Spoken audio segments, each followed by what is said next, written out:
Hello दोस्तों, subscribe कीजिए doctor Ranjit Kumar Singh IAS channel को और साथ ही साथ बेल आइकन को भी दबाइए अपने आईएएस की प्रिपरेशन को द बेस्ट करने के लिए।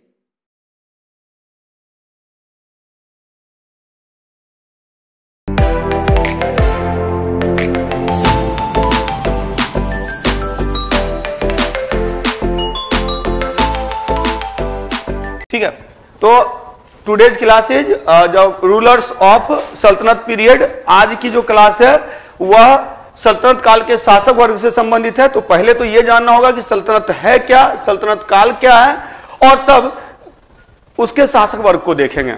तो at first we have to remember, हम लोगों को याद रखना है कि इन 1206 में मोहम्मद गौरी की मृत्यु हो गई। Mohammad Ghori died in 1206। After the death of Mohammad Ghori की मृत्यु के बाद there was a rule established in Delhi and around area. तो दिल्ली और उसके आसपास के क्षेत्र में एक शासन की स्थापना होती है। एंड इन दिस पीरियड, इस काल में फ्रॉम 1206 टू 1526, 1206 से 1526 के बीच देयर वेर 5 डायनेस्टीज, 5 वंश थे। हालांकि 5 वंश जो होल टर्म में हम लोग करेंगे, नहीं तो पहला वंश जो है गुलाम वंश, इसके अंतर्गत भी कई वंश हैं। तो देयर वेर 4 डायनेस्टीज, 5 वंश थे, गुलाम वंश, खिलजी वंश, तुगलक वंश, सैयद वंश और लोधी वंश। इन दीज डायनेस्टीज, इन वंशों में most of the rulers had taken the title of sultan. तो अधिकांश शासकों ने सुल्तान की पदवी ली। So that state was called the state of sultan. तो उस राज्य को कहा गया सुल्तान का राज्य, which was called सल्तनत, जिसको सल्तनत कहते हैं। तो ये जो सल्तनत काल कहने का यही अर्थ है। सल्तनत काल कहने का अर्थ है, सल्तनत period means most of the rulers had taken the title of sultan. तो इसमें अधिकांश शासकों ने सुल्तान की पदवी ली। तो 1206 से 1526 का काल, जिसमें कि तो ये सुल्तान का राज्य हो गया। सुल्तान का राज्य डेट मीन्स सल्तनत अर्थात सल्तनत। सो इट वाज कॉल्ड सल्तनत पीरियड। क्लियर? ये आपके दिमाग में रहना चाहिए कि चूंकि हम लोग सल्तनत काल के शासक वर्ग के बारे में कर रहे हैं, कौन कौन से शासक थे, और ये पूरा का पूरा आज एक आउटलाइन पूरा हो जाएगा गुलाम वंश से लेकर के लोधी वंश तक। गुलाम वंश में भी 3 वंश, कुतुबी वंश, शमसी वंश, बलवनी वंश। कुतुबी वंश में 2 शासक है, कुतुबुद्दीन ऐबक, आराम शाह। शमसी वंश में इल्तुतमिश के बाद रुकनुद्दीन फिरोज, उसके बाद रजिया, बहराम शाह, मसूद शाह, उसके बाद नासिरुद्दीन महमूद, और तब आता बलवनी वंश, बलमन, कैकुबाद, कयूमर्स। फिर आता है खिलजी वंश। खिलजी वंश के अंतर्गत संस्थापक है जलालुद्दीन खिलजी, उसके बाद अलाउद्दीन खिलजी, मुबारक खिलजी। इसके बाद एक कुछ समय के लिए शासक खुसरो शाह बनता है। खुसरो शाह खिलजी वंश का नहीं है, उसने हटाया मुबारक शाह के बाद उसने शासन प्राप्त किया। लेकिन आफ्टर दैट उसके बाद तुगलक वंश की स्थापना गयासुद्दीन तुगलक ने की। गयासुद्दीन तुगलक, सबका नाम ओरिजिनल नेम कुछ और है, टाइटल गयासुद्दीन तुगलक। ऐसे गाजी मलिक उसका नाम है, उसी तरह से मलिक फिरोज नाम है जलालुद्दीन खिलजी का। उसने खिलजी वंश की स्थापना की जलालुद्दीन खिलजी के नाम से। तो इसके बाद तुगलक वंश में गयासुद्दीन तुगलक, मोहम्मद बिन तुगलक, फिरोज शाह तुगलक, और इसके बाद तुगलक में कुछ शासक हुए जिसके बारे में कि कई बार इस समय का जो है साक्ष्य थोड़ा कम मिलता है।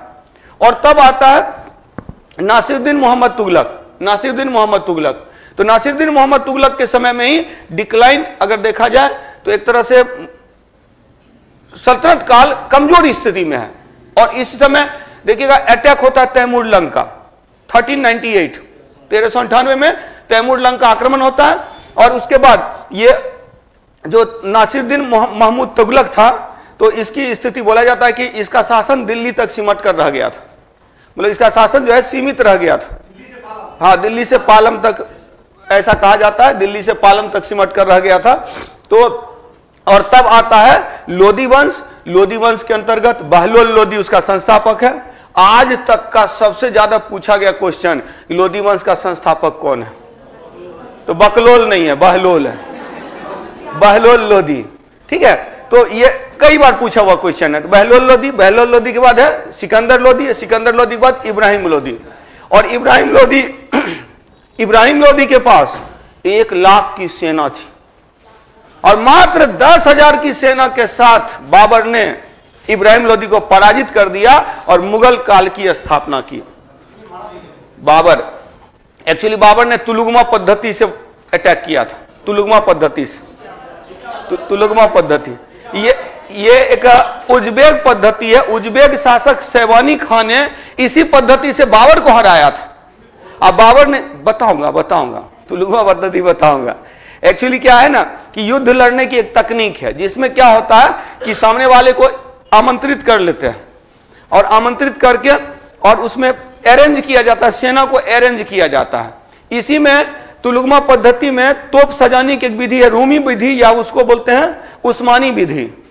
तो उसमें क्या है ना तुलुगमा पद्धति, हालांकि बाबर के समय हम करेंगे लेकिन फिर भी बता दे रहा हूं। जैसे ये दोनों साइड में गड्ढा खोद दिया, अब ये आपका मैदान है, पानीपत का मैदान है, यहां बुला लिया, दोनों साइड में गड्ढा खोद दिया कि ताकि हमारे ऊपर जो अटैक है, हमारी सेना है मात्र 10,000।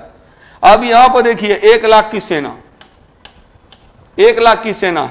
और यहां क्या किया, अब तोप को सजा दिया, तोप को सजा दिया, यहां पर तोप को सजा दिया, तोप सजा दिया और इस तरह से यानी पूरा रास्ता पैक कर दिया, पूरा रास्ता पैक कर दिया। अब ये सेना जो इधर से निकलेगी तो सेना 3 भाग में बढ़ जाएगी। ये सेना एक सामने से लड़ेगी, एक इस साइड से जाएगा, एक इस साइड से जाएगा। तो इब्राहिम लोदी को पता था कि 10,000 ही सेना है और 10,000 सेना था ही, लेकिन सैनिकों ने देखा कि चारों ओर से सेना ने घेर लिया। मतलब ये गलत अफवाह है, 10,000 सेना नहीं, इसके पास सेना ज्यादा है। तब वो लड़ नहीं रहे थे, भाग रहे थे। तो इसके कारण से क्या हुआ, स्वाभाविक सी बात है, जब डिफेंसिव होइएगा तो जो ऑफेंसिव है वो मजबूत स्थिति में रहेगा। और इस तरह से अब पहले तो तोप से हमला कर दिया, तोप से हमला कर दिया। तोप का प्रथम प्रयोग बाबर ने किया था भारत में। तो ये तुलुगमा पद्धति थी। आज तोप सजाने की जो विधि, दोनों साइड गड्ढा करके जो तोप सजाया जाता था, इसको उस्मानी विधि या रूमी विधि कहते हैं। पढ़ेंगे फिर मुगल काल में पढ़ेंगे। अब अभी आप कोई पूछ देता है तो फिर ये भी नहीं समस्या रहती है, शायद सर को नहीं पता होगा, ये भी स्थिति हो जाती है। तो ये सबसे बड़ी समस्या थी, इसलिए बताना पड़ता है। लेकिन एक चीज है, मैं एक ही बात बोलता हूं, जब नहीं पता रहता तो मैं बोलता हूं नहीं पता है तो भी सिलेक्शन ले लिया है, आज प्रशासनिक पदाधिकारी गेजेटेड ऑफिसर बन गया हूं, तो यानी कि आपके काम का नहीं है। जो मुझे नहीं पता वो आपके काम का नहीं है। वहां रिसर्च कीजिएगा तो पता चला रोड पे ही घूमते रह जाइएगा। अब मैं बोलता हूं कि इसको छोड़ दीजिए, उसको छोड़ दीजिएगा तो आप ही फायदा में रहिएगा, क्योंकि क्या पढ़ना ये इंपॉर्टेंट नहीं, क्या छोड़ना है वो इंपॉर्टेंट है। और हम लोग क्या करते, पूरा सिलेबस पढ़िएगा तो सिर्फ हिस्ट्री से पीएचडी होता है, सिर्फ पॉलिटिकल साइंस से पीएचडी होता है। तो पढ़ने की कोई लिमिटेशन नहीं है, जितना पढ़ना है पढ़ते रहिए। आपको अगर एक्स्ट्रा ज्ञान आपके पास है वो अच्छी बात है, वो आपका ज्ञान है, वो आपकी ताकत है। लेकिन जो मैं बता रहा हूं पहले उसको कर लेना, उसको कवर कर लेना, ठीक है। तो हम लोग सल्तनत काल के शासक वर्ग देख रहे हैं। तो फर्स्ट ऑफ ऑल 5 डायनेस्टीज, 5 वंश है, 5 वंश का काल देखिए, एकदम दिमाग में बैठा लीजिए। 1206 से 1290 तक गुलाम वंश है, 1206 से 1290, 1206 to 1290। यह है क्या, स्लेव डायनेस्टी, गुलाम वंश, which was called Mamluk dynasty also, Mamluk वंश भी कहते हैं। उसी को इनिशियल तुर्की बोलते हैं, आरंभिक तुर्क बोलते हैं। 1290 से 1320, 1290 से 1320, 1290 से 1320 खिलजी डायनेस्टी, देन 1322, 1412, 1412 ही ना, 1412 तुगलक वंश। यह 2 साल का गैप है जहां कोई शासक नहीं है, और इसी का फायदा उठा करके सैयद वंश की स्थापना करता है खिज्र खां।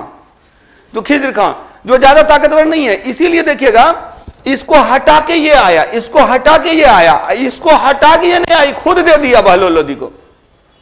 सैयद वंश का जो अंतिम शासक है ना, इसने खुद अपना शासन दे दिया बहलोल लोदी को, तुम ही शासन करो। देखा कि कहीं नहीं तो बाकी जो मार मार के आ रहा था तो हमको भी ना मार दे, इससे अच्छा है कि शासन ही दे दो। तो बहलोल लोदी शासक बन गया। और यहां पर तब लोदी वंश की स्थापना, Lodi dynasty was established in 1451। 1451 to 1526, एकदम दिमाग में बैठा लीजिए।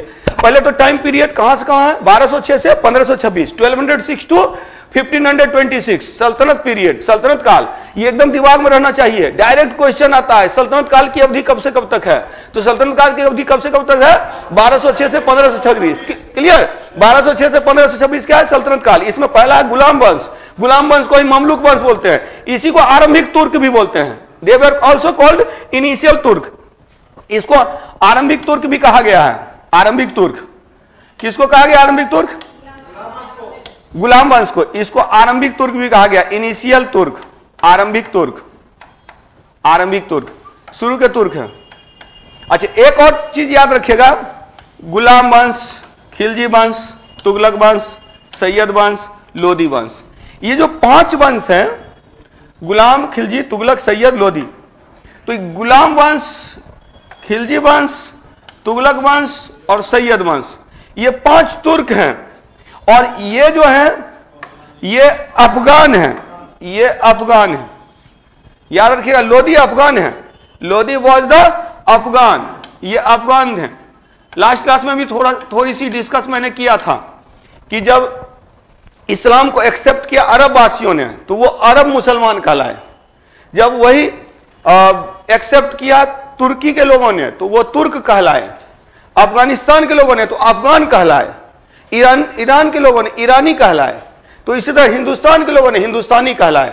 तो ये अलग अलग अरबी मुसलमान हो गए, फिर तुर्क मुसलमान हो गए, अफगान मुसलमान हो गए, फिर अब हिंदुस्तानी मुसलमान हो गए, ईरानी मुसलमान हो गए, तुर्रानी मुसलमान हो गए, तो अलग अलग कैटेगरी था।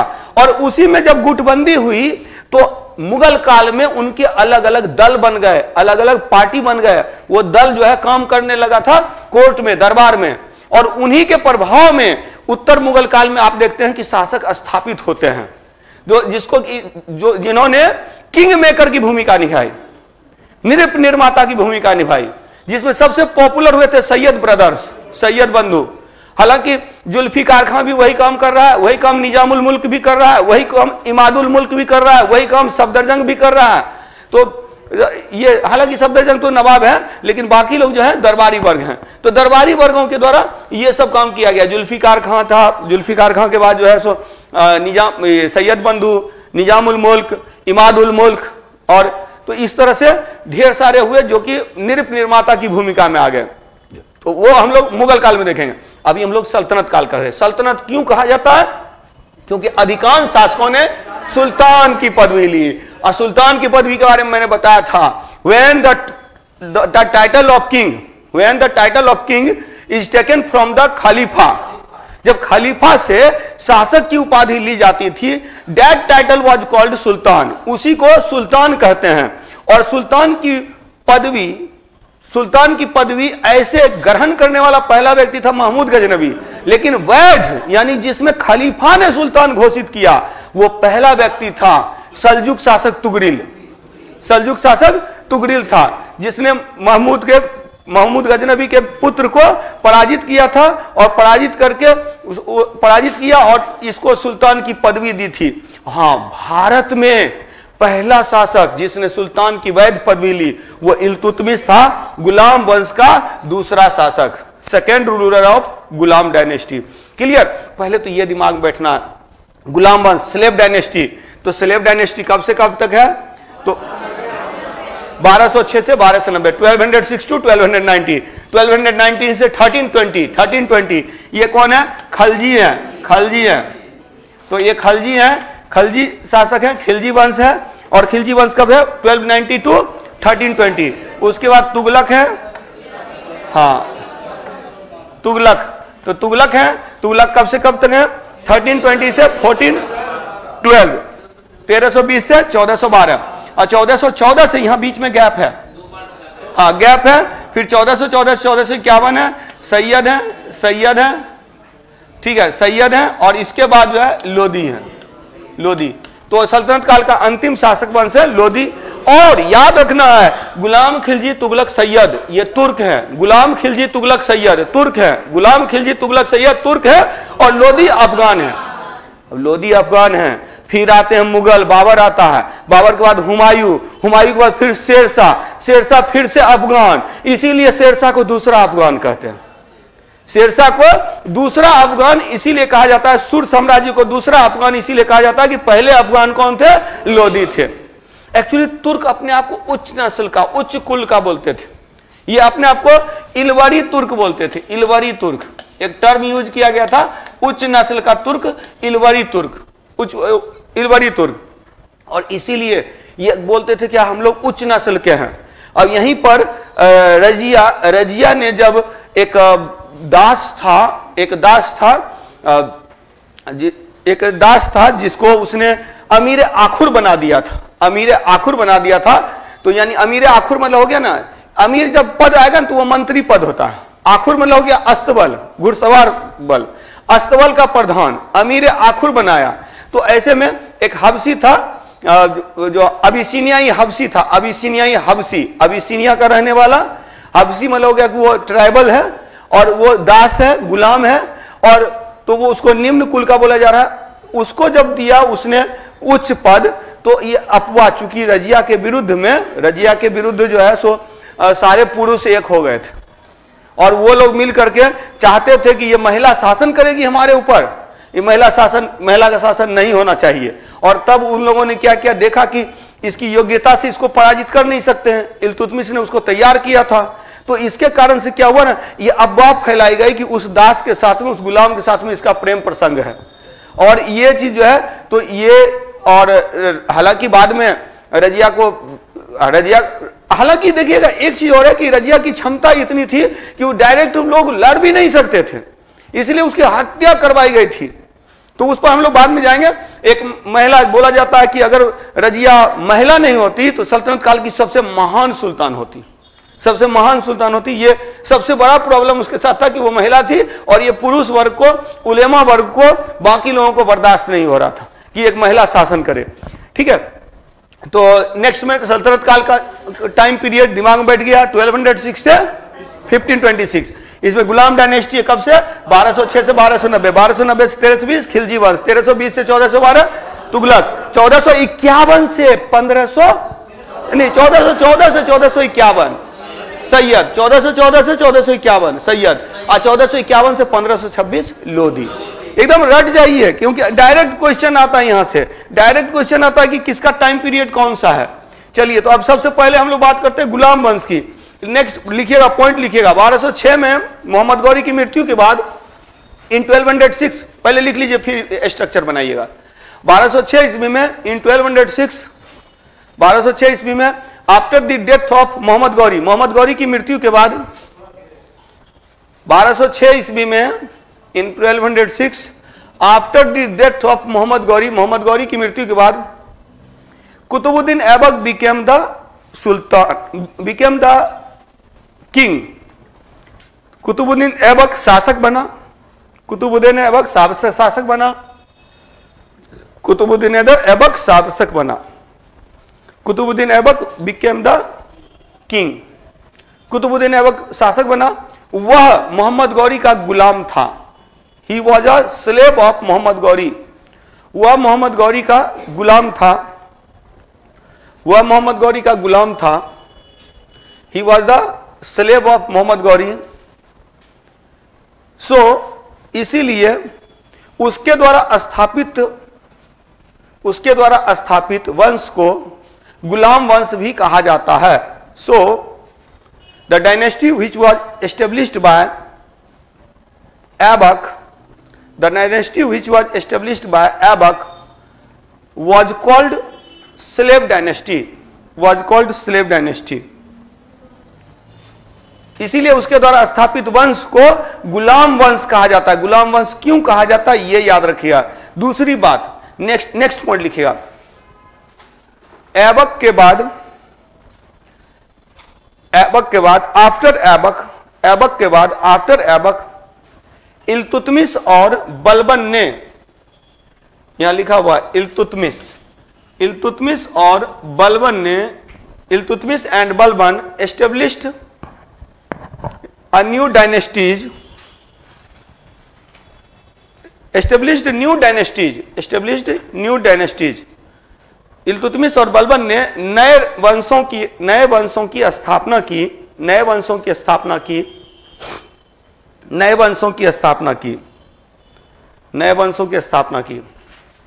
ठीक है, नए वंशों की स्थापना की। नेक्स्ट पॉइंट लिखिएगा, सिंस, चूंकि since Iltutmish was the slave of Qutbuddin Aibak. Iltutmish Qutbuddin Aibak का गुलाम था। चूंकि इल्तुतमिश कुतुबुद्दीन ऐबक का गुलाम था, Iltutmish was the slave of Qutbuddin Aibak and, चूंकि इल्तुतमिश कुतुबुद्दीन ऐबक का गुलाम था तथा बलबन इल्तुतमिश का गुलाम था, and Balban was the slave of Iltutmish, तथा बलबन इल्तुतमिश का गुलाम था। बलबन इल्तुतमिश का गुलाम था। So all these 3 dynasties were called slave dynasties. इसीलिए तीनों वंशों को गुलाम वंश कहा जाता है। तीनों वंशों को गुलाम वंश कहा जाता है। All these 3 dynasties were called slave dynasty. लेकिन अब विद्वानों में मतभेद है। There are controversy in scholars. विद्वानों में क्या है? विवाद है, मतभेद है। तो मतभेद किस बात को लेकर है? कुछ लोग बोलते हैं कि इसको गुलाम वंश कहना सही नहीं है, क्योंकि गुलामी से आजाद होकर के, गुलामी से जब मुक्त कर दिया था तब ये शासक बने थे, और तब इनकी जो संतानें हैं वो तो गुलाम नहीं थी, वो स्वतंत्र गुलाम के पुत्र थे। तो ऐसे में होलसम कंप्लीट को गुलाम वंश कहना उचित नहीं होगा। तो जो स्वतंत्र गुलाम के जो पुत्र होते थे या परिवार वाले होते थे, उनको मामलुक कहा जाता था। मामलुक मतलब कि जिनके पिता गुलामी से स्वतंत्र हो चुके थे। तो इसीलिए लोगों ने कहा कि इसे गुलाम वंश को मामलुक वंश कहना चाहिए, मामलुक वंश। और अधिकांश विद्वानों ने कहा कि नहीं, इससे बेटर है इसको, ये इनिशियल आरंभिक तुर्क है तो इनको आरंभिक तुर्क कहा जाना चाहिए, आरंभिक तुर्क। तो गुलाम वंश के शासकों को आरंभिक तुर्क, इनिशियल तुर्क और दूसरा कहा जाता है आरंभिक तुर्क कहा जाता है, और मामलुक कहा जाता है, मामलुक शासक कहा जाता है। तो गुलाम वंश को मामलुक वंश या आरंभिक तुर्क वंश भी कहा जाता है। अब स्ट्रक्चर बना लीजिए। गुलाम वंश के अंतर्गत कुतुबी वंश, शमसी वंश, बलबनी वंश। कुतुबी वंश, शमसी वंश, बलबनी वंश। कुतुबी वंश में कुतुबुद्दीन ऐबक और बहराम ये और आराम शाह, कुतुबुद्दीन ऐबक और आराम शाह। ये ऐसे नहीं, एरो नहीं होगा, ये डायरेक्ट ही होगा, 2 शासक होगा। ये एरो हटा देना है, एरो नहीं ये करना है। केवल 2 शासक, मतलब कुतुबी वंश में 2 शासक, कुतुबुद्दीन ऐबक, आराम शाह। 1206 से 1210 कुतुबुद्दीन ऐबक, 1210 में आराम शाह, 1210 में आराम शाह। इसको ऐसे स्ट्रक्चर बना करके अगर याद कर लीजिएगा तो आपके लिए याद करना आसान हो जाएगा, और रटते रहिएगा इसे मुश्किल है। इसलिए 3 पार्ट में बांट दिया और गुलाम वंश को 3 भाग में बांट दिया। इन 3 पार्ट कुतुबी डायनेस्टी, QU, तो कुतुबी डायनेस्टी है, कुतुबी डायनेस्टी, फिर Shamsi dynasty and Balbani dynasty. There were 3 dynasties in slave dynasty. गुलाम वंश के अंतर्गत 3 वंश है। ये कुतुबी वंश का जो काल है ये 1206 से 1210 है। शमसी वंश का 1210 से 1265 है, 1210 to 1265। और बलबनी वंश है 1265 to 1290। ये भी याद रखेंगे कि अब पहले तोड़ा सल्तनत काल को। गुलाम वंश 1206 से 1290, 1290 से 1320 खिलजी वंश, 1320 से 1412 तुगलक वंश, 1414 से 1451 सैयद वंश, और 1451 से 1526 लोधी वंश। अब एक गुलाम वंश जो 1206 से 1290, इसका भी 3 पार्ट, कुतुबी वंश, कुतुबी वंश कब से कब तक है? तो ये है 1206 से 1210। शमसी वंश 1210 से 1265 और उसके बाद बलबनी वंश 1265 से 1290। हालांकि याद रखेंगे कि बलबनी वंश की स्थापना भरे 1265 में होती है, लेकिन बलबन ने शासन प्राप्त कर लिया था 1246 में ही, 1246 में ही। जब अंतिम शासक नासिरुद्दीन महमूद शासक बना था तो he became the sultan with the help of Balban. Balban की मदद से यह शासक बना था नासिरुद्दीन महमूद। तो इसमें दो शासक हो गए, कुतुबुद्दीन ऐबक 1206 से 1210। कुतुबुद्दीन ऐबक बाद आराम शाह गद्दी पर आराम से बैठा, इसको आराम से हटा भी दिया इल्तुतमिश ने, मतलब उतना ताकतवर नहीं था। और तब इल्तुतमिश है, इल्तुतमिश के बाद इल्तुतमिश ने अपना उत्तराधिकारी अपनी पुत्री को बनाया था, लेकिन इल्तुतमिश के बाद शासक बनता है रुकनुद्दीन फिरोज। क्योंकि उलेमा वर्ग को, धर्म की व्याख्या करने वाले वर्ग को, पुरुष वर्ग को, जो समाज के पुरुष वर्ग थे, इस्लामिक जगत में महिलाओं के शासन का कॉन्सेप्ट उस तरह का नहीं था। तो इसके कारण से क्या कि बर्दाश्त नहीं हुआ कि एक महिला को शासक बनाया गया। अच्छा, इसी को क्यों बनाया था? एक्चुअली देखिए, इसका प्रिय पुत्र जो था ना, इसका प्रिय पुत्र जो था महमूद था एक, जो जिसको वो सुल्तान भी बोलता था। तो उसकी मृत्यु हो गई थी जब चंगेज खान ने अटैक किया था। ये चंगेज खान, चंगेज खान नहीं, चंगेज खान, ठीक है। तैमूर तो हो गया वो ना, तैमूर का आक्रमण बाद में था। चंगेज खान ने अटैक किया था, मंगोल शासक चंगेज खान ने हमला किया था किसके समय में? इल्तुतमिश के समय में। तो उसमें इसके प्रिय पुत्र की मृत्यु हो गई। तो बाकी पुत्रों को यह नालायक समझता था और इसीलिए इसने अपनी पुत्री को, जिसको सारा जो शस्त्र की शिक्षा दी, शास्त्र की शिक्षा दी, मतलब कहने करते पढ़ाया लिखाया, इसको तैयार किया, तो रजिया को उसने अपना उत्तराधिकारी बनाया। अच्छा, कोई किसी को उत्तराधिकारी कैसे बनाता था पता है? वो अपने टाइम पीरियड में सिक्का जारी करवा देता था उसके नाम का। अगर किसी राजकुमार के नाम का सिक्का जारी हो गया किसी राजा के काल में, किसी सुल्तान के काल में किसी राजकुमार का नाम अगर सिक्का पर अंकित हो गया, तो ये कहने का अर्थ है कि इसे शासक ने अपना उत्तराधिकारी, he will be the successor, उसको सक्सेसर अपना अनाउंस किया है, ऐसा माना जाता था।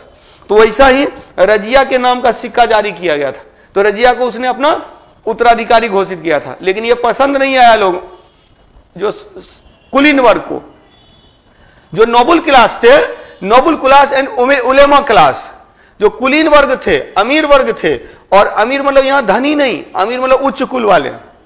तो जो अमीर वर्ग थे, कुलीन वर्ग थे, और जो उलेमा वर्ग थे, धर्म की व्याख्या करने वाले लोग थे, उनको बर्दाश्त नहीं हुआ कि एक महिला को शासक बनाया गया। अ वीमेन बिकेम द सुल्तान। तो उसने, उन लोगों ने क्या किया? रुकनुद्दीन फिरोज को शासक बना दिया। तब बोला जाता है कि लाल वस्त्र धारण करके, ऐसे तो बुर्का का कॉन्सेप्ट था, लेकिन वो लाल वस्त्र धारण करके जनता के समक्ष जाती है और जनता से समर्थन प्राप्त करती है। After the support of people of सल्तनत पीरियड, तो सल्तनत काल के लोगों के जन समर्थन से शासिका बनी। लोगों ने इसका समर्थन किया और तब यह शासिका बनी। तो जन समर्थन से शासिका शासन प्राप्त करने का भी एक पहला दृष्टांत है। जब जन समर्थन से शासन प्राप्त किया, रजिया बनी शासिका। लेकिन वही षड्यंत्र का कॉन्स्पिरेसी चलता रहा। एट लास्ट इसको पराजित किया गया कैथल के युद्ध में 1240 में। इसके बाद भी, कैथल के युद्ध में पराजित होने के बाद भी, ये जब दिल्ली की ओर आ रही थी तो देखा कि ये तो हार गई है, लेकिन यहां आ जाएगी तो इसमें इतनी योग्यता तो है कि सबकी स्थिति खराब कर देगी। तो इसी कारण से डाकुओं को भेजा गया, डाकुओं ने इसकी हत्या कर दी। और इस तरह से रजिया की हत्या के बाद बहराम शाह को शासक बनाया गया।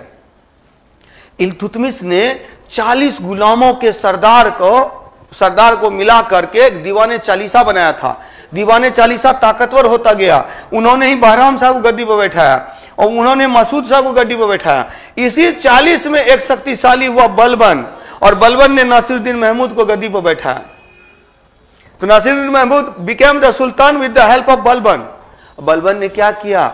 Balban made him son in law, अपना दामाद बना लिया, अपनी बेटी से शादी कर दिया। और जब देखा 1265 में कोई विरोध करने वाला नहीं है तो इसको भी जहर दे दिया, मार दिया और शासन प्राप्त कर लिया।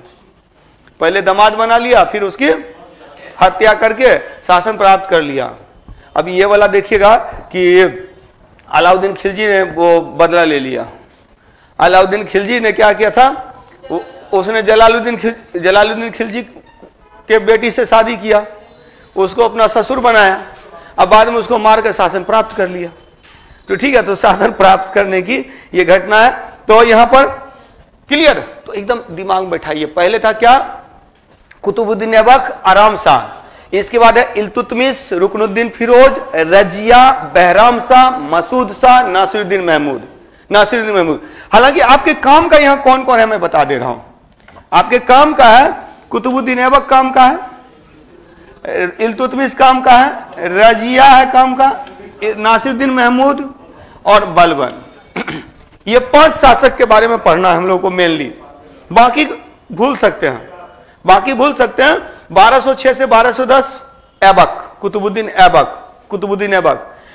ऐबक एक सूफी संत का शिष्य था जिसका नाम था कुतुबुद्दीन इब्ने बख्तियार काकी। कुतुबुद्दीन इब्ने बख्तियार काकी उन्हीं के, ये इसका नाम ऐबक था। इसने कुतुबुद्दीन जो टाइटल लिया वो उन्हीं से लिया हुआ है, कुतुबुद्दीन इब्न बख्तियार काकी। तो उनसे और उन्हीं को समर्पित इसने कुतुब मीनार की नींव रखी थी। कुतुब मीनार की जो नींव रखी थी उसी सूफी संत को समर्पित था। हालांकि नींव रख के ही चला गया और इसको पूरा करवाया था इल्तुतमिश ने। और इल्तुतमिश पहला सुल्तान तो कुतुबुद्दीन ऐबक 1206 से 1210, इल्तुतमिश 1210 से 1236, 1210 to 1236, 1236 से 1240 रजिया, 1236 1236 से 1240 रजिया, और 1246 से 65, 46 से 65 नासिरुद्दीन महमूद। इसको 46 कर दीजिए, गलती से हो गया, इसको करेक्ट कर लीजिए। 46 ही है। 1246 से 1265, 1246 से 1265, 1246 से 1265 ये है कौन, नासिरुद्दीन महमूद। और 1265 कहीं कहीं यहां पर 65 की जगह पर 66 भी रहता, तो कंफ्यूज मत कीजिएगा। 65 66 रहता है, एक्चुअली 65 में मारा, देख लिया कि कोई विरोध करने वाला नहीं, तो 66 में बोला जाता है सुल्तान की पदवी ली, तो इसी कारण से 1266 से 1287 भी दिया रहता है। तो 1265 66 से 1287 बलबन के बाद आया कैकुबाद। देखिए कैकुबाद की हत्या करके मलिक फिरोज ने कय्युमर्स को गद्दी पर बैठाया। ये अभी जन्म के खड़ा ही हुआ था, मतलब कहने का अर्थ नवजात था। बोला जाता है इसको गद्दी पर बैठा दिया, बोला कय्युमर्स शासक सुल्तान। जब देखा कि अब कोई विरोध नहीं कर रहा तो कय्युमर्स को भी मार दिया, और तब शासक बना मलिक फिरोज ने उपाधि ली किसकी, जलालुद्दीन खिलजी की, और खिलजी वंश की स्थापना हुई। तो गुलाम वंश कितने शासक, दिमाग बैठ गया। गुलाम वंश के अंतर्गत 3 वंश है, कुतुबी वंश, शमसी वंश, बलबनी वंश। कुतुबी वंश के अंतर्गत कुतुबुद्दीन ऐबक, आराम शाह। शमसी वंश के अंतर्गत इल्तुतमिश, रुकनुद्दीन फिरोज, रजिया, बहराम शाह, मसूद शाह और नासिरुद्दीन महमूद। इसमें मैंने बताया 3 का काल भी आप लोग को याद रखना। 1206 से 1290 कुतुबुद्दीन ऐबक, नहीं 1206 से 1210, 1206 से 1210, 1210 से 1236, और 36 के बाद 10 साल का गैप। 36 से 40 है रजिया, 46 से 65 है नासिरुद्दीन महमूद, और 65 से 1287 है बलबन। अब 1287 में कैकुबाद के बाद कय्युमर्स। क्लियर, इसको हटा दिया जाए तो बोलिए।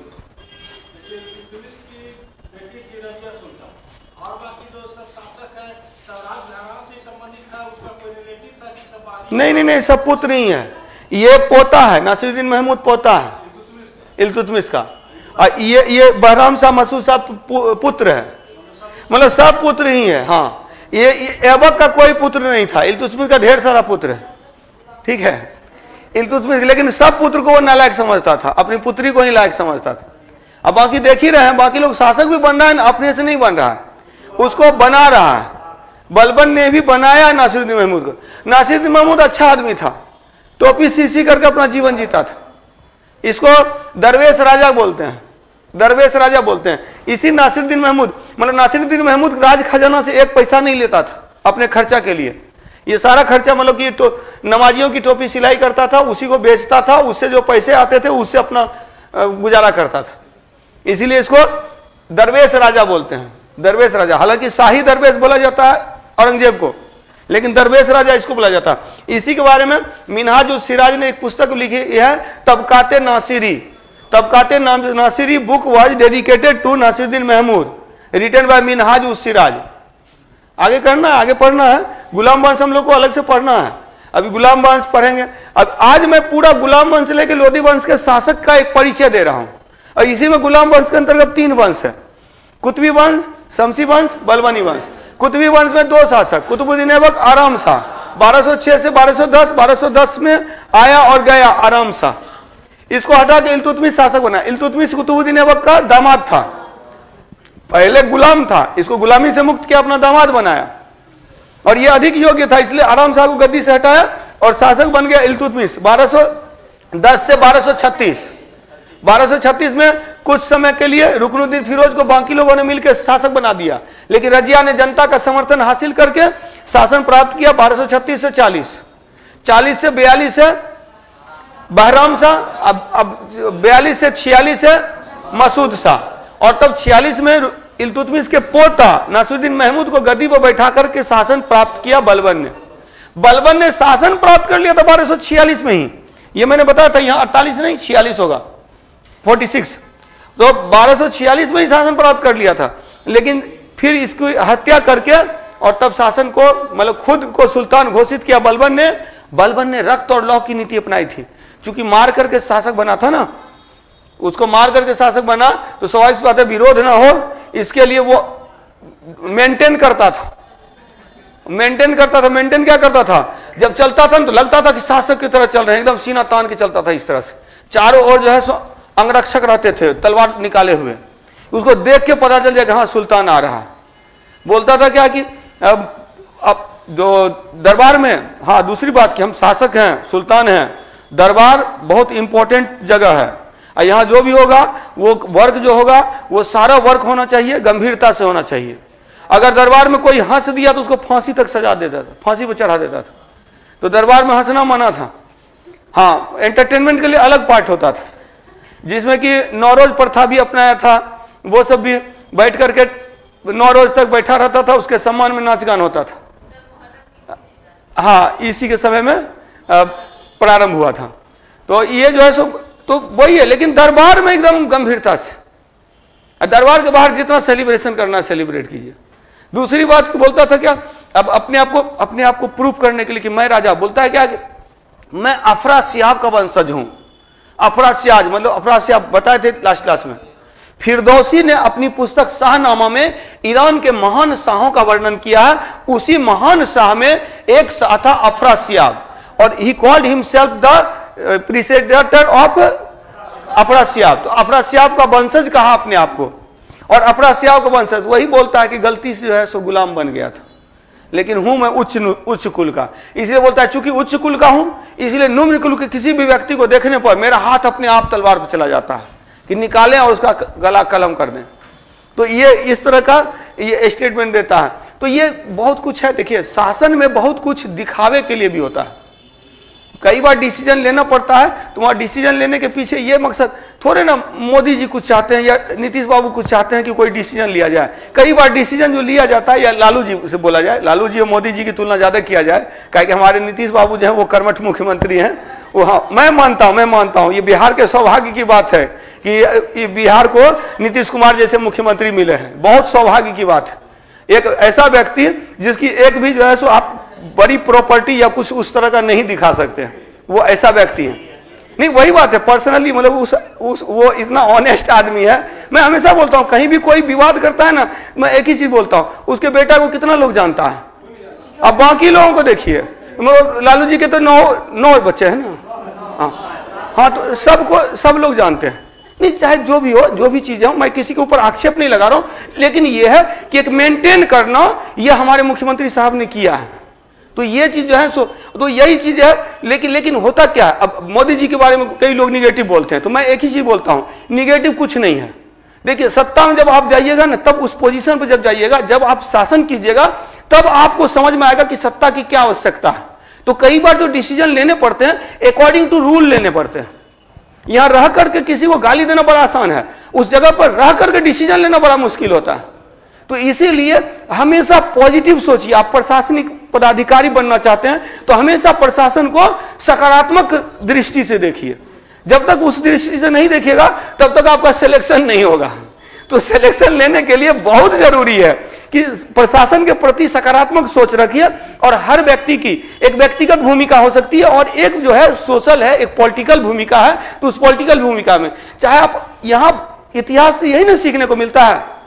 औरंगजेब के बारे में लोग बोलते हैं कि हिंदू विरोधी था, और औरंगजेब के शासन में आप देखिए कि सबसे ज्यादा राजपूत मनसबदार हैं, सेनापति हैं, यानी कि बहुत अच्छे अच्छे योद्धा जो हैं सब राजपूत योद्धा हैं जो उसके शासन काल में। अगर वो उतना ही हिंदू विरोधी था तो उन राजपूतों में किसी के पास इतनी क्षमता नहीं थी कि उसकी हत्या कर दे।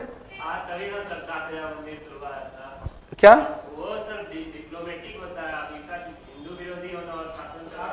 हाँ नहीं, वही बात मैं बता रहा हूं। नहीं, यही चीज देखिए। कुछ चीजें हैं ना, कुछ चीजें जो जहां आप बोल रहे हैं, जैसे आप देखिए अगर औरंगजेब के काल में कोई घटना घट रही है, उस घटना के लिए आप एग्जैक्ट, जैसे देखिए होता क्या है ना, आप अगर हिंदू इतिहासकार की पुस्तक देखिएगा तो उसमें औरंगजेब के दृष्टिकोण कुछ और है, और वही अगर मुस्लिम इतिहासकार उसका पुस्तक देखिएगा तो उसमें एक अलग दृष्टिकोण है। तो यह दृष्टिकोण एक कहीं व्यक्तिगत भी होती है, लेकिन आप ये चीज समझिए कि इसी के काल में, यानी कि उसने क्या किया ना। अच्छा एक चीज और है, इवन कि जहांगीर ने पेंटिंग करवाया था, उस पेंटिंग को भी पर भी चोना पतवा दिया था औरंगजेब ने। तो औरंगजेब क्या करता था, औरंगजेब एक्चुअली क्या करता है ना कि इस्लाम के सादगी में विश्वास करता था, और इस्लाम के सादगी में विश्वास करने के कारण वो देखिएगा कि अपने रहन सहन में भी वो केवल दूसरे को नहीं बोलता था, खुद भी जो रहता था वो फकीर की तरह रहता था। इसीलिए उसको शाही दरवेश, शाही फकीर बोला गया है। इवन जिंदा पीर भी बोला गया है, जिंदा पीर बोला गया है, शाही फकीर बोला गया है, शाही दरवेश बोला गया है। शाही दरवेश से भी क्वेश्चन पूछा हुआ है। तो इस तरह से तो बहुत कुछ होता है, अकॉर्डिंग टू रूल किया जाता है, अकॉर्डिंग टू रूल। आप जब देखिएगा कि ये जहांगीर के समय में रक्षाबंधन का त्योहार भी हो रहा है, और जहांगीर के समय में कांगड़ा जीत के बाद गाय कटवाया गया था, तो लोग इसको देख रहे हैं कि हिंदू विरोधी टाइप से देख रहे हैं। लेकिन देखिएगा अगर गाय कटवाने का जो कॉन्सेप्ट है, अब अगर ये देखिएगा कि इस्लाम के अंतर्गत, क्रिश्चियनिटी के अंतर्गत गाय का मांस खाते हैं लोग, तो गाय का मांस खाते हैं। मान ले रहे कि एक विक्ट्री किया तो उत्सव किया, भोज किया तो जैसे आप क्या बोलते हैं, वेज में अगर मटर पनीर बना लेते हैं तो उसी तरह से नॉन वेज में हिंदू चिकन बनाएंगे और उधर गोमांस बनेगा। इस तरह का जो कॉन्सेप्ट है, तो इस तरह के कॉन्सेप्ट में अब इसको लोग क्या करते हैं कि इसको मतलब कि हिंदू मुस्लिम वाला सांप्रदायिक रूप देने का प्रयास करते हैं। तो चीजों को बहुत सारा चीज समझने की भी आवश्यकता है। तो यहीं पर, और जब तक ये सोच नहीं रखिएगा तब तक मुश्किल होगा, क्योंकि आप जब गए इंटरव्यू देने के लिए और आपकी सोच अगर ज्यादा हिंदूवादी है और वहां पर अगर मेंबर में कोई एक अगर मुस्लिम मेंबर है तो स्वाभाविक बात है वो झलक जाएगा। या आप मुसलमान हैं और कोई वहां पर कट्टर हिंदू टाइप की स्थिति है, अगर बोर्ड के मेंबर है वो हिंदू धर्म से ज्यादा प्रेरित हैं और आपने इस्लामी कुछ बोल दिया तो स्वाभाविक बात वहां दिक्कत होगी। इसलिए डिप्लोमेसी तो ये आपके रग रग में होना चाहिए, कूटनीति तो आपके रग रग में होना चाहिए, तभी जाकर आप एक अच्छे प्रशासक बन सकते हैं। और प्रशासन में कई बार होता है कि शासन के अकॉर्डिंग डिसीजन लिया जाता है, इमोशन से डिसीजन नहीं लिया जाता है।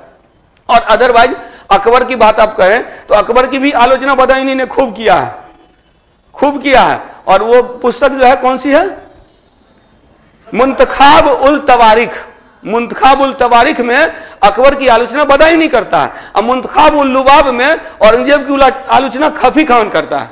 तो देखिए खफी खान करता है। अब बताइए कि एक मुसलमान ही उस शासक की आलोचना कर रहा है जिसके बारे में आरोप लगाया जाता है कि वो मुस्लिम समर्थक है। तो ये कहीं ना कहीं तो वो चीज को भी तो समझना होगा। और अकबर की आलोचना कर रहा है, अकबर की आलोचना ही मतलब कि एक मुसलमान शासक है उसकी आलोचना बदायूनी कर रहा है, एक मुसलमान ही कर रहा है। तो ये चीज, तो इस चीज को समझिए कि शासन के अकॉर्डिंग बहुत सारे डिसीजन लिए जाते हैं, वहां किसी को भी नहीं बोल सकते। अभी अगर आप बोलिएगा कि मोदी जी जो है सो बहुत हिंदू समर्थक है, अगर ऐसा बोलते हैं, आपको पता है सबसे ज्यादा आज तक का सबसे ज्यादा जो ये माइनॉरिटीज क्लास को जो फंडिंग दी गई है ये इसी शासन काल में दी गई है। ये आप लोग को नहीं पता। जैसे जो हज यात्रा पे जो मिलता था सब्सिडी, वो सब्सिडी खत्म कर दिया गया और उस पैसा को ट्रांसफर कर दिया गया मुस्लिम वर्ग के जो लोग हैं उनकी शिक्षा पे, हाँ पुअर सेक्शन पे किया गया। तो माइनॉरिटीज के लिए अलग बात है कि हज भवन से नीचे तक नहीं आए, वो अलग मैटर है, वो तो हमारा प्रशासन का दोष है। लेकिन जितने भी फंडिंग की गई है वो फंडिंग इस समय मतलब बहुत सारे ऐसे डिसीजन लिए गए जो माइनॉरिटीज क्लास के लिए इंपॉर्टेंट हैं, जो अभी तक डिसीजन नहीं लिए गए थे। अभी तक अगर कई बार होता है कि पहले के जो रूल है, शासक जो है कई बार यूज भी कर लेते हैं चीजों को। तो इसीलिए किसी भी चीज को निगेटिव में मत देखिए, पॉजिटिव देखिएगा। बंद घड़ी भी 2 बार सही समय देता है। अगर 6 बजे सुबह बंद हुआ तो 6 बजे सुबह, 6 बजे शाम। तो पॉजिटिव सोचिए, पॉजिटिव सोचिएगा पॉजिटिव होगा, निगेटिव सोचिएगा सिर्फ निगेटिव होगा। और इसीलिए उन सबसे बचना है। गुलाम वंश के बाद कौन आया? खिलजी वंश। क्लियर? गुलाम वंश के बाद कौन है? खिलजी वंश। सकारात्मक सोच से ही निश्चित सफलता मिल सकती है और नकारात्मक सोच आपके मन में वैमनस्यता उत्पन्न करेगा और वो ये एग्जाम के समय में हो जाएगा। एग्जाम के समय में यही चीज आपका क्या होगा, 2-4 ठो गलत कर देगा और सकारात्मक सोचिएगा तो प्लस हो जाएगा। और उसी के कारण से लोग अंदर बाहर 1 नंबर से होते हैं। 1 नंबर से रिजल्ट छूटने का क्या दुख होता है, क्या दर्द होता है, मुझसे अच्छा नहीं जान सकता कोई। 48वीं 52वीं में मतलब मेरे जितने दोस्त थे सब सेलेक्ट हो गए, सब सेलेक्ट हो गए। 1 नंबर से मेरा पीटी छूट गया था। यही लगता था पीटी कुछ है, पीटी तो हो ही जाएगा। ये सोच करके इतिहास मुख्य परीक्षा की एक किताब में तैयार कर रहा था। मैंने एक बुक लिखी थी हिस्ट्री मेंस के लिए, 2008 में ही निकली थी। अब रीप्रिंट उसको करवाना है। चलिए, नहीं, इतिहास मुख्य परीक्षा करके शिवांगन पब्लिकेशन से निकला था, क्वेश्चन आंसर फॉर्मेट में है, बहुत ही अच्छी किताब है। वो लाऊंगा अभी यहाँ आइए। पहले गुलाम वंश, गुलाम वंश के बाद खिलजी वंश। खिलजी वंश में का काल कब से कब, एकदम अब दिमाग बैठाइए। गुलाम वंश 1206 से 1290, खिलजी वंश 1290 से 1320।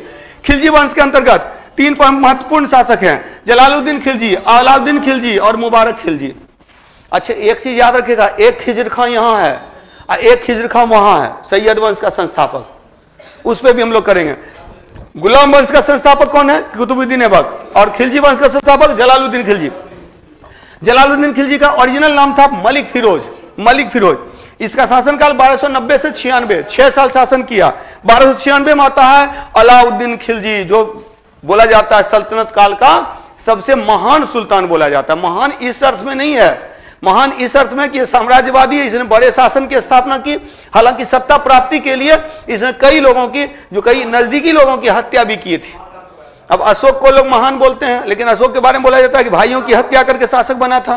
तो इस तरह के स्टेटमेंट दिए जाते हैं। तो यहीं पे याद रखिएगा अलाउद्दीन खिलजी। बीच में मत बोलिए, बीच में बोलने से लोग डिस्टर्ब होते हैं, ठीक है। तो जलालुद्दीन खिलजी 1290 से 1296।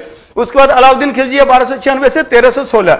अलाउद्दीन खिलजी का ओरिजिनल नाम था अली गुरसस्प, अली गुरसस्प। और मुबारक खिलजी का ओरिजिनल नाम था खिजर खां, खिजर खां। मतलब इन लोगों ने अपना नया नाम रख करके शासन किया। ये परंपरा जो है सल्तनत काल से शुरू होती है और मुगल काल में भी जारी रहती है। मुगल काल में भी देखिएगा लंबी लंबी उपाधियां। अब अकबर का पूरा नाम तो मुझे भी याद नहीं है, लेकिन केवल जलालुद्दीन अकबर नहीं है। अगर आप उसका नाम देखिएगा तो वो नाम बहुत लंबा है। और जलालुद्दीन अलग बात है, जहीरुद्दीन बाबर बोलते हैं हम लोग, नासिरुद्दीन हुमायूं बोलते हैं, जलालुद्दीन अकबर बोलते हैं। उसके बाद जो है सो नूरुद्दीन जहांगीर बोला जाता है। हालांकि शाहजहां के साथ में कोई ऐसा टाइटल नहीं है शाहजहां के साथ में। और उसके बाद जो है मुहीउद्दीन औरंगजेब है, तो वो अलग है। तो वो भी 2 ही टर्म है, लेकिन वहां पर 5-6 पद उसमें है। तो वो बहुत लंबा होता था। जब वो पूरा बोलता था दरबारी, और तब बोलता था कि आ रहे हैं, ठीक है। तो चलिए, खिलजी वंश का काल कब से कब तक है? 1290 से 1320। इसमें 3 महत्वपूर्ण शासक हैं। और 1320 में याद रखिएगा, 1320 में 1320 में मुबारक खिलजी को हटाकर शासन से खुसरो शाह ने शासन प्राप्त किया था। लेकिन फिर खुसरो शाह को भी हटा करके खुसरो शाह, एक खुसरो शाह यहां पर है और एक खुसरो बाद में देखेंगे। एक खुसरो जो था ना, वो जहांगीर का पुत्र था, जहांगीर का पुत्र था खुसरो, जिसको कि गुरु अर्जुन देव ने खुश रहो कह दिया, मतलब आशीर्वाद दे दिया। अब इसीलिए गुरु अर्जुन देव को मार दिया, की हत्या करवा दी थी जहांगीर ने। तो वहां भी है, खुसरो को आशीर्वाद देने के कारण जहांगीर ने ये दिया था। इसमें क्या, इसमें कुछ पूछने वाला तो है? नहीं, अमीर खुसरो अलग है, अलग है। थोड़ा सा सब्र, आपके पास पेशेंस थोड़ा कम रहता है, थोड़ा पेशेंस रखिए। अमीर खुसरो आएगा, ये खुसरो दूसरा है, ये खुसरो नहीं है, खुसरो शाह है, खुसरो शाह है। तो खुसरो शाह ने 1320 में मुबारक खिलजी की हत्या कर दी और शासन प्राप्त कर लिया। अच्छा, जलालुद्दीन खिलजी, जलालुद्दीन खिलजी। अच्छा, एक चीज और याद रखिएगा, 1290 में 1290 में 1290 में जब जलालुद्दीन खिलजी ने शासन प्राप्त किया, when rule was rule was captured by Jalaluddin Khilji. Jalaluddin Khilji के द्वारा जब शासन पर कब्जा किया गया तो एक बात प्रचलित हुई, मतलब कि इसने इसको दर्शाया इस तरह से कि निम्न कुल का, मतलब कि निम्न कुल का व्यक्ति शासक बन रहा है। यानी तुर्कों में भी खिलजी जो थे निम्न कुल के थे। जो गुलाम वंश के जो तुर्क थे वो अपने आप को इलबरी तुर्क बोलते थे, उच्च नस्ल का तुर्क। उसके तुलना में खिलजी निम्न नस्ल का है। तो बोला जाता था कि बड़ा परिवर्तन आ गया कि निम्न कुल का सब बन रहा है शासक। तो इसको खिलजी क्रांति कहा जाता है। It was called Khilji revolution, इसको खिलजी क्रांति कहा जाता है। तो 1290 में इन 1209 establishment of Khilji dynasty, Khilji वंश की स्थापना को 1290 में खिलजी वंश की स्थापना को 1290 में खिलजी वंश की स्थापना को क्या कहा जाता है? कहा जाता है खिलजी क्रांति कहा जाता है, खिलजी रिवॉल्यूशन, खिलजी रिवॉल्यूशन। एक पॉइंट ये भी याद रखिएगा। और क्यों कहा जाता है? एक बड़ा परिवर्तन हुआ, उच्च कुल के जगह पर निम्न कुल ने शासन प्राप्त किया। But they all are Turkey, ये सारे तुर्की ही हैं।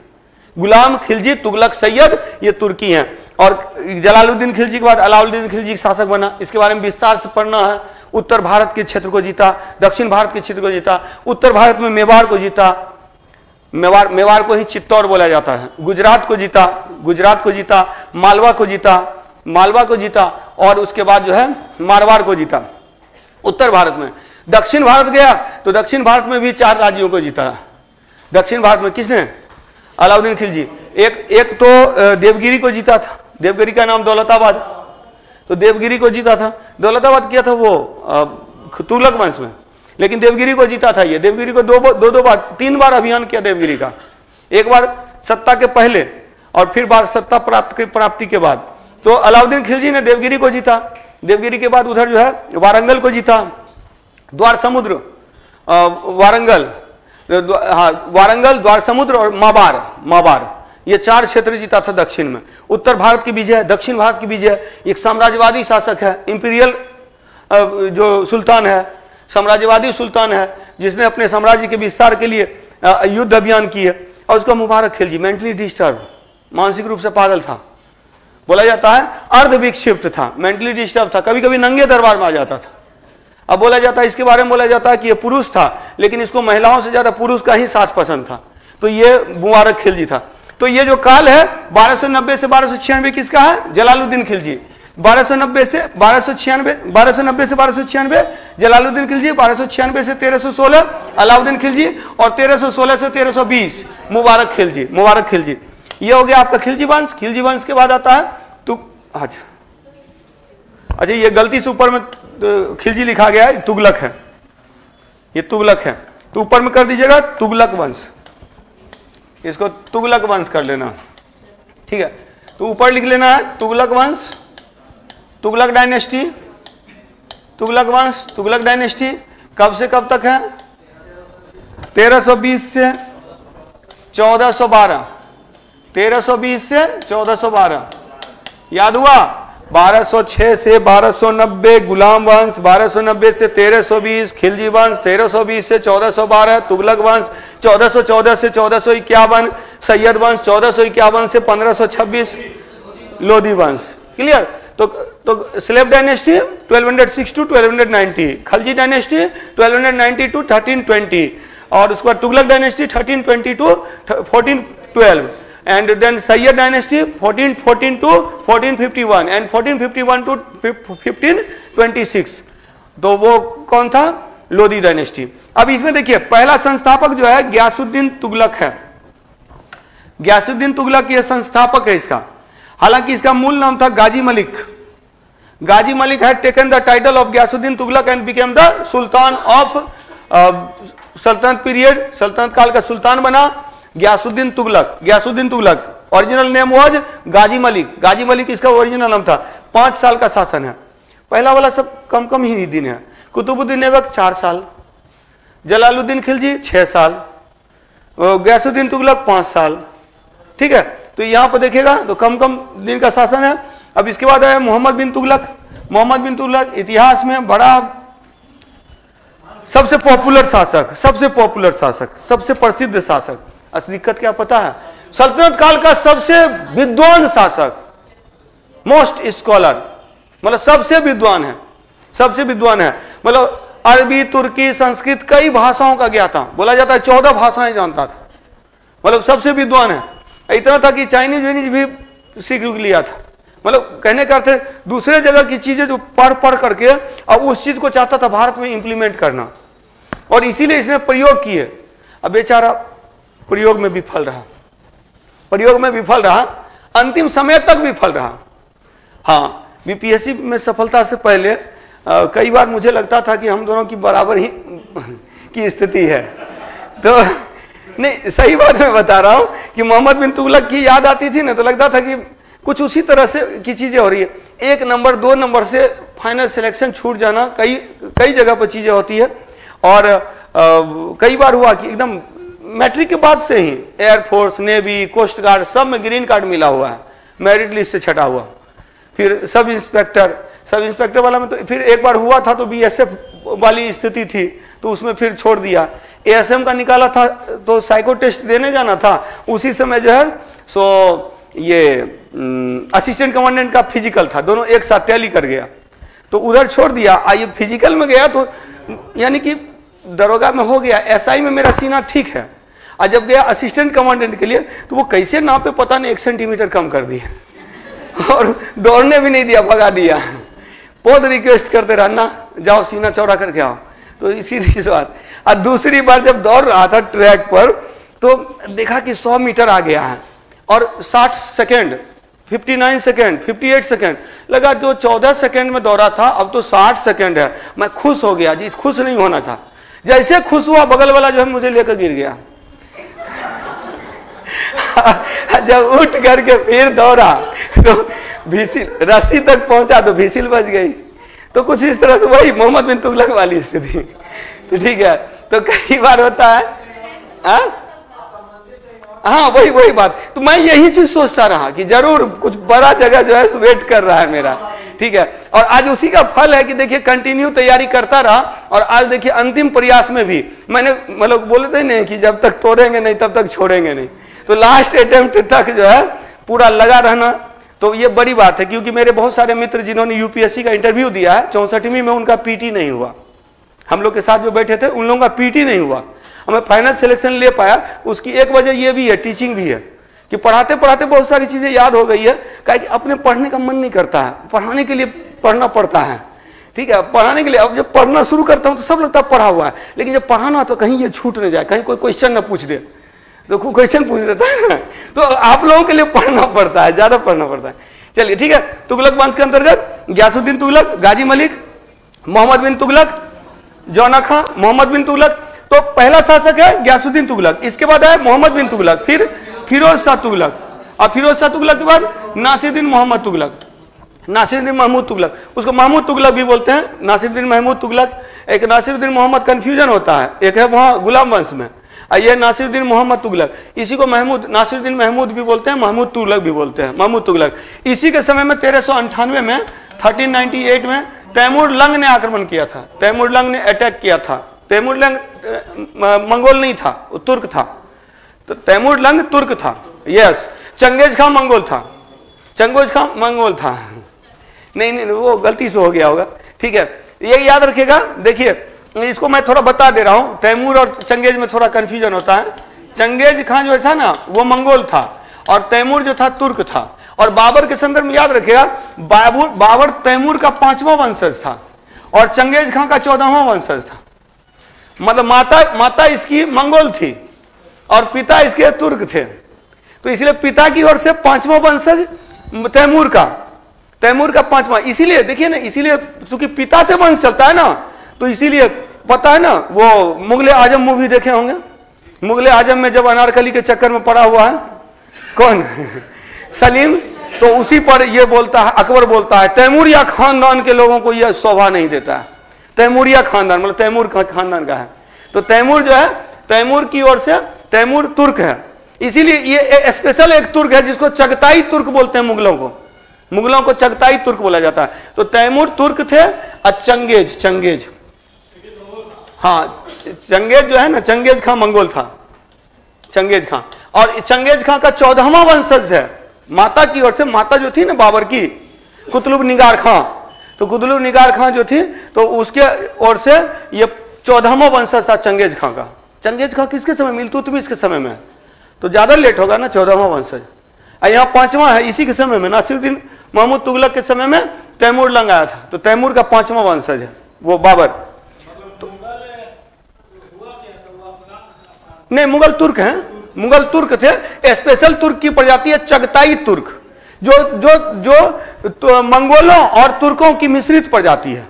मतलब माता की ओर से मंगोल और पिता की ओर से तुर्क, तो उसकी मिश्रित प्रजाति है चगताई तुर्क। इसी पर वो कई बार पूछा हुआ क्वेश्चन है कि बाबर किसका वंशज था। बाबर जो है मतलब कि माता की ओर से 14वां वंशज है चंगेज खां का, मंगोलों का 14वां वंशज है और तुर्कों का 5वां वंशज। चलिए ठीक है, तो हम लोग गुलाम ये सल्तनत काल कर रहे हैं। सल्तनत काल में पहला वंश गुलाम वंश 1206 से 1290, गुलाम वंश के बाद खिलजी वंश 1290 से 1320, उसके बाद आया तुगलक वंश 1320 से 1412।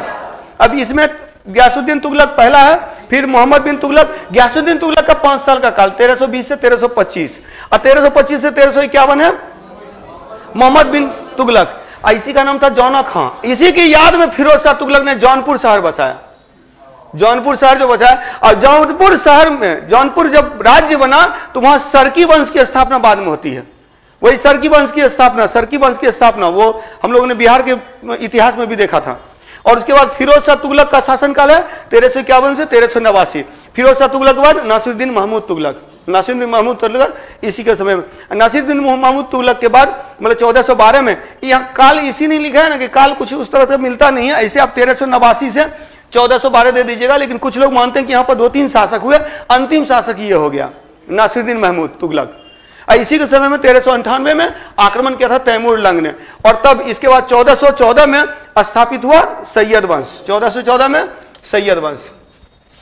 और सैयद वंश का काल कब से कब है, 1414 से 1451, फिर 1414 से 1451, 1414 से 1451। अब इसमें देखिए फिर काल इन लोग का इंपॉर्टेंट नहीं, इसमें 2-3 पॉइंट ये आता है और इसमें हम लोग ज्यादा टाइम भी नहीं लेंगे। मतलब जो अभी मैं बता दे रहा हूं वही सैयद वंश के लिए काफी है, उतने से सैयद वंश के क्वेश्चन आ जाते हैं। तो the founder of Sayyid dynasty was Khizr Khan Sayyid वंश का संस्थापक था।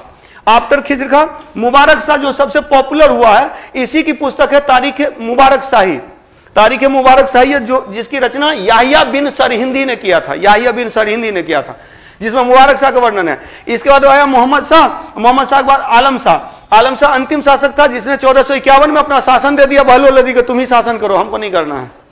तो ये चीज है। ये जो शासक थे खिज्र खां तो इवन बोला जाता है क्या कि गद्दी पर भी नहीं बैठता था, मतलब वो सबके साथ में बैठता था जितने दरबारी लोग हैं। मतलब ये लोग उतने शक्तिशाली नहीं है, शासन सबके सहयोग से लेकर चल रहे हैं। बहलोल लोदी के साथ भी था, बहलोल लोदी भी सुल्तान की पदवी नहीं लिया। इनिशियल जितने शासक हैं ना, कुतुबुद्दीन ऐबक हो गया, जलालुद्दीन खिलजी हो गया, फिर उसके बाद गयासुद्दीन तुगलक हो गया, और उसके बाद फिर खिज्र खां हो गया, बहलोल लोदी हो गया, इन लोगों ने सुल्तान की पदवी एक्चुअल नहीं ली। उसके बाद के जो शासक हुए वो सुल्तान की पदवी ले रहा है। जैसे कि अलाउद्दीन खिलजी ने भी सुल्तान की पदवी ली, लेकिन अलाउद्दीन खिलजी शुरू में तवज्जो नहीं देता था किसको, उलेमाओं को, मतलब कि जो धर्म की व्याख्या करने वाले लोगों को। वो बोलता था जो हम शासन कर रहे हैं वही धर्म है, कुछ इस तरह का कॉन्सेप्ट था उसका। वो बोलता था धर्म का हस्तक्षेप हमको नहीं चाहिए, धर्म पर्सनल होना चाहिए, सब ने अपना इंडिविजुअल नमाज अदा करेगा, इंडिविजुअल धर्म को फॉलो करेगा, उसका धर्म को शासन से मत जोड़ो। ये दोनों यही कॉन्सेप्ट, और अलाउद्दीन के कॉन्सेप्ट को मोहम्मद बिन तुगलक ने भी कंटिन्यू किया।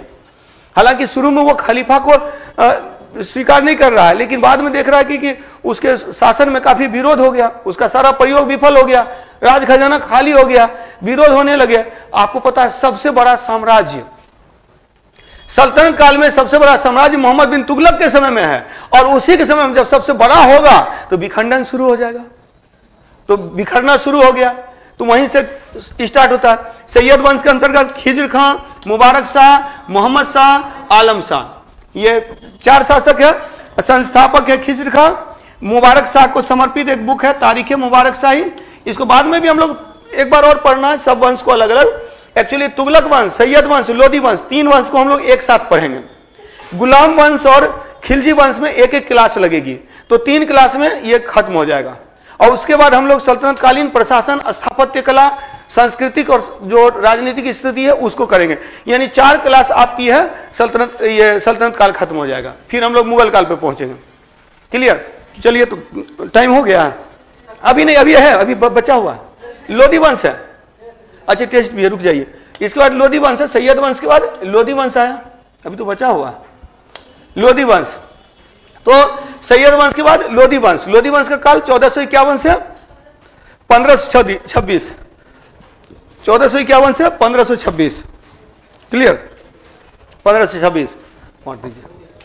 तो 1451 से 1526 तक लोदी वंश है। लोदी वंश का संस्थापक कौन है? बहलोल लोदी, बहलोल लोदी, इसके बाद सिकंदर लोदी और इब्राहिम लोदी। काल यहां थोड़ा सा देख सकते हैं, एक्चुअली 1489 से 1517 सिकंदर लोदी का काल ही इंपॉर्टेंट है। और इसमें एक ईस्वी सन आप लोग के लिए बहुत इंपॉर्टेंट है, वो है 1504, 1504। 1504 में क्या हुआ था? आगरा नगर की स्थापना हुई थी। आगरा नगर की स्थापना किया था सिकंदर लोदी ने। सिकंदर लोदी ने आगरा नगर की स्थापना किया था। ठीक है, हाँ, सांबाला फाउंडेशन, ठीक है। तो आगरा नगर की स्थापना कब हुई थी? 1504 ईस्वी में, 1504 ईस्वी में। क्लियर? तो लोदी वंश का काल कब से कब है? 1451 से 1526, 1451 से 1526, 1451 से 1526 लोदी वंश। लोदी वंश के अंतर्गत बहलोल लोदी, सिकंदर लोदी और उसके बाद इब्राहिम लोदी। बहलोल लोदी, सिकंदर लोदी, इब्राहिम लोदी। तो लोदी वंश का काल है 1451 से 1526 ईस्वी, 1451 से 1526 ईस्वी। लोदी वंश के अंतर्गत 3 शासक हैं, बहलोल लोदी, सिकंदर लोदी, इब्राहिम लोदी। बहलोल लोदी का काल कब से कब है? 1451 से 1488, 1451 से 1488। सिकंदर लोदी 1489 से 1517, 1517 में ही इब्राहिम लोदी को पराजित किया था।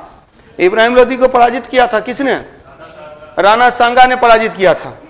हालांकि पराजित किया, लेकिन उसको समझ में आ गया कि दोबारा लड़ेंगे तो जीतेंगे नहीं, इसलिए उसने इनवाइट कर दिया बाबर को। बाबर को इनवाइट कर दिया था, और बाबर आया तो बोला था कि तुम आओ, लड़ोगे तो हम मदद करेंगे। लेकिन राणा सांगा ने मदद नहीं किया, तो बाद में जैसे राणा सांगा को भी पराजित किया गया। राणा सांगा को खानवा के युद्ध में पराजित हुआ। लेकिन बोला जाता है कि इब्राहिम लोदी के 1 लाख सैनिक को हराने में बाबर को दिक्कत नहीं हुई, लेकिन एक छोटी सी सेना जो थी राजपूत सेना, उसको हराने में पूरा अपने आप को धर्म योद्धा घोषित करना पड़ गया था बाबर को। बाबर ने खुद को धर्म योद्धा मतलब गाजी घोषित किया, और इस युद्ध को जिहाद घोषित किया था बाबर ने, जो खानवा के युद्ध को जीतने के लिए। जबकि इब्राहिम लोदी की 1 लाख को सेना को हराने में उसको दिक्कत नहीं हुई, क्योंकि तुलुगमा पद्धति से उसने युद्ध किया था। क्लियर? तो 1451 से 1526 है लोदी वंश, और एट लास्ट इब्राहिम लोदी के शासन का अंत होता 1526 में। 1526 में इब्राहिम लोदी के शासन का अंत हुआ, और उसके बाद सल्तनत काल का अंत हो जाता है, मुगल काल की शुरुआत हो जाती है। तो अब एक एक करके मैंने बता दिया है कि सबसे पहले कल की क्लास में, नेक्स्ट क्लास में हम लोग गुलाम वंश पढ़ेंगे। गुलाम वंश के बाद खिलजी वंश, ये 2 क्लास में, और तीसरा में तुगलक, सैयद, लोदी, तीनों एक क्लास में हो जाएगा। उसमें ज्यादा पॉइंट्स नहीं है, क्योंकि मेनली अलाउद्दीन खिलजी को हम लोग को विस्तार से पढ़ना है। और यहां तो 5 है गुलाम वंश में, ऐबक भी है, इल्तुतमिश, रजिया, नासिरुद्दीन महमूद और उसको बलबन। ठीक है, तो इतना ही रहने देते हैं, नेक्स्ट क्लास में हम लोग करते हैं।